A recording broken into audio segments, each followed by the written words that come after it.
Okay, now as I've transitioned a little bit here, I'm going to switch to a scraper.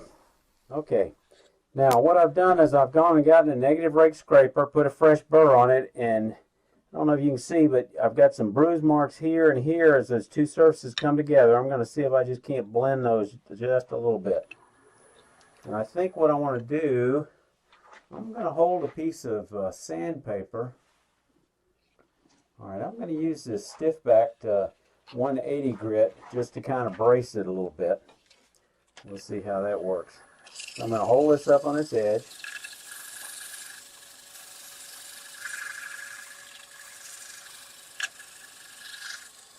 I have to be real careful of that area right there. I blended those two surfaces together. Now I'm going to go ahead and move this out of the way a little bit, and I'm going to get a little water on this paper, and we're going to wet sand this thing while it's on the lathe. Keep it wet.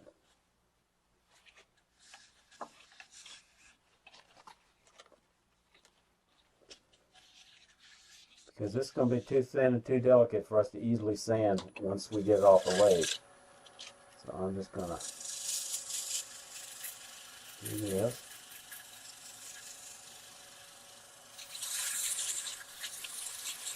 Bracing it a little bit with my finger. Develops a slurry. We didn't sand the back. And I think I'm going to take this opportunity to go ahead and wet sand the back up through all the grits, because we won't get another chance. You can see it builds up a sludge. That's okay. Abralon style paper, 120.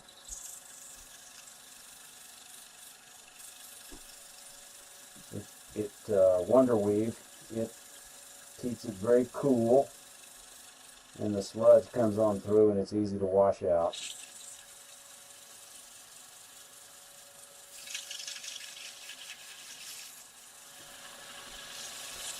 Just use two hands, brace the outside.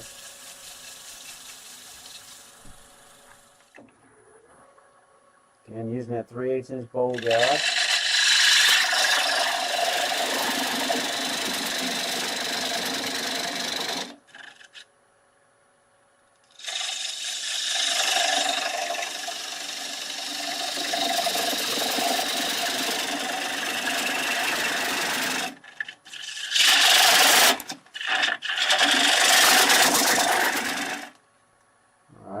Go ahead and get that big one and clean out that middle. We're going to go straight in.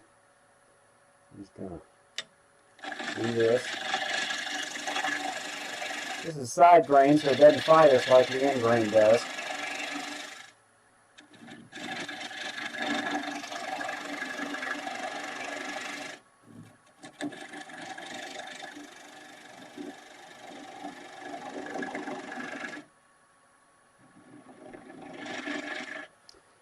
And I'm only turning 700. Let's get the speed up to close to 1,000 now. Everything's running smooth. Pretty small bowl. Let's just do a little more bulk wood removal.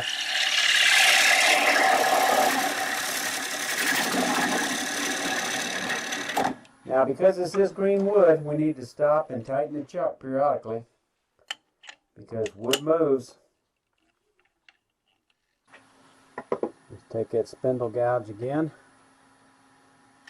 Come in there and ride the bevel. Trying to keep as little friction as possible.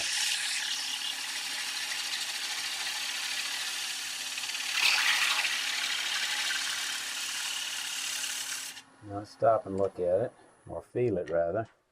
Could use a set of calipers here, and just kind of, I'm looking at the gap, the distance between this left caliper point and the wood as I ride down with this one, and just see if it gets smaller. Pretty consistent, pretty consistent. Gets a little thicker down here at the base, so that's about what we expected.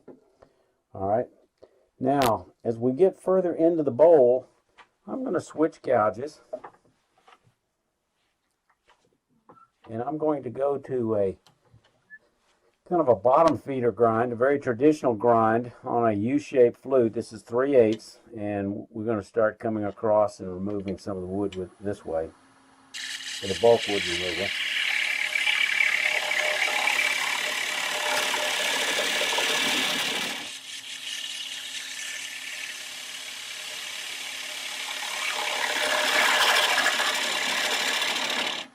Okay, now we got those almost blended.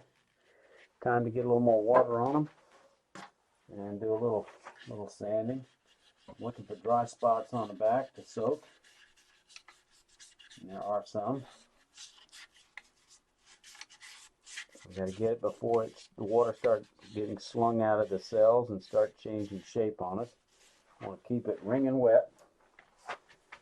Okay, now it looks smooth here. I'm not sure that I need to bring a scraper in there. I don't think I can improve that surface other than with sandpaper. So let's go ahead and at this point I think we can go right to the 220. Okay, go back to that blunt bowl gouge, very steep angle.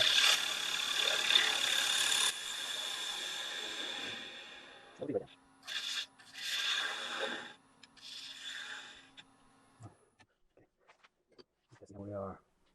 We're almost there, about 1/16 of an inch further to go. So let me bring this in and blend it down, and that'll just about have it, I think.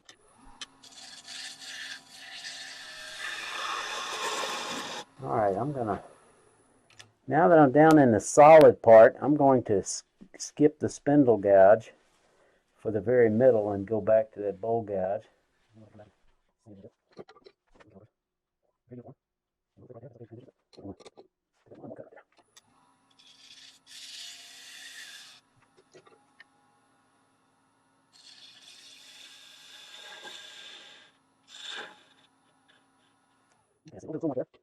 I'm going to take one more pass, and then we'll see if we can't clean it up with a scraper if we have to.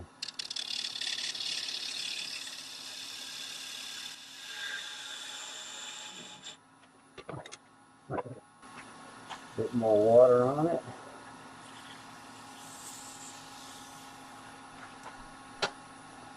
And let's see if you can't get that nub at the bottom.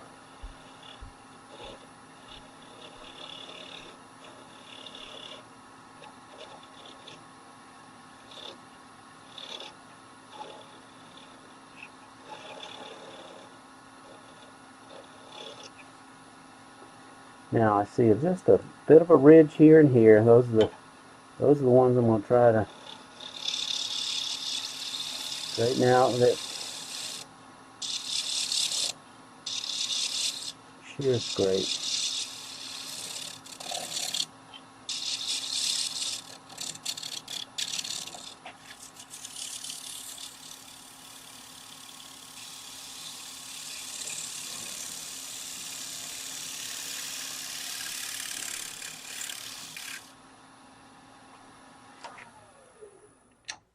Okay, I think I got rid of those tool marks.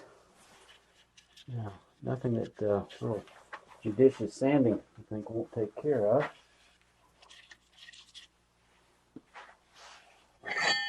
That out of the way.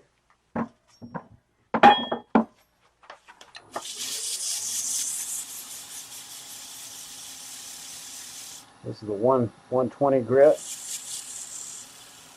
and I'm going to back it up with 240 down here at the bottom.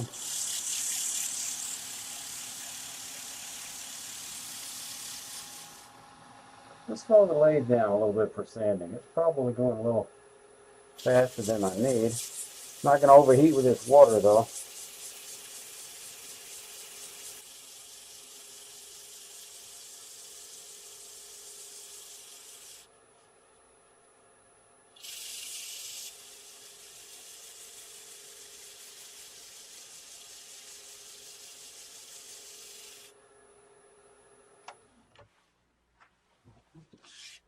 Let's wipe this slurry out and see if we can tighten it.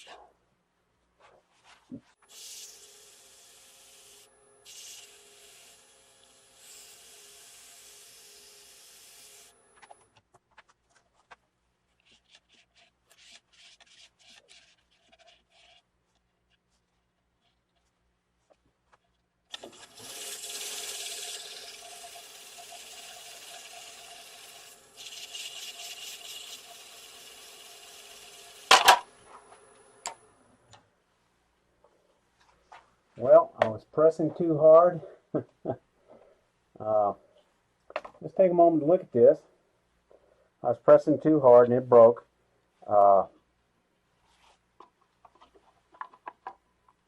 Broke with a grain.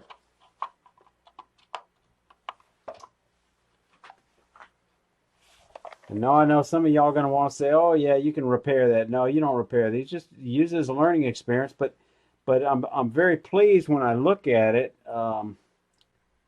What I was getting, I just made the mistake of coming back at the top and putting too much leverage on it when I should have left well enough alone. I had this little bit of a ridge I should have dealt with early on.